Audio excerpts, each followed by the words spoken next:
రాష్ట్ర పంచాయతీ ఎన్నికల్లో గ్రామ సర్పంచ్ పదవికి ఆదిలాబాద్ జిల్లాలో ఒకే కుటుంబ అన్నదమ్ములు పోటీ పడుతున్నారు. ఇంద్రవెల్లి మండలం ఎమాయికుంట గ్రామ సర్పంచ్ పదవికి జాదవ్ కుటుంబంలో ముగ్గురు బ్రదర్స్ నామినేషన్ దాఖలు చేశారు. జాదవ్ లఖన్ సింగ్, జాదవ్ కుబీర్ సింగ్, జాదవ్ అనార్ సింగ్ లో సర్పంచ్ పదవికి పోటీ పడుతున్నారు. ఎట్టి పరిస్థితుల్లోనూ పోటీ నుంచి తప్పుకోబోమని స్పష్టం చేశారు బ్రదర్స్. దీంతో సర్పంచ్ బరిలో అన్నదమ్ముల పోరు ఆసక్తికరంగా మారనుంది. నేను ఇంద్రవెల్లి మండలం నుంచి ఎమాయికుంట గ్రామ పంచాయతీకి సర్పంచ్గా పోటీ చేస్తున్నాను. నేను 2019 లోకల్ బాడీ ఎలక్షన్లో కూడా నా ఎమాయికుంట గ్రామ పంచాయతీలో ఏకగ్రీవంగా నన్ను ఎన్నుకోవడం జరిగింది. గత 5 సంవత్సరాల నుంచి అనేక రకాల అభివృద్ధి పనులు చేసుకుంటూ జాతీయ స్థాయి అవార్డు కూడా తీసుకోవడం జరిగింది. ప్రస్తుతం ఈ 2025 సంవత్సరంలో సర్పంచ్ ఎన్నికకు నామినేషన్ వేయడం కూడా జరిగింది.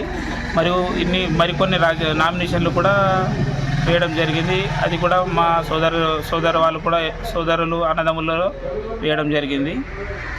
కాంపిటీషన్ అనేది మా దగ్గర ఉంది. ఈసారి ఎట్లయినా సరే గ్రామ ప్రజలు అభివృద్ధిని చూసి ఓటేస్తారని నమ్ముతున్నా.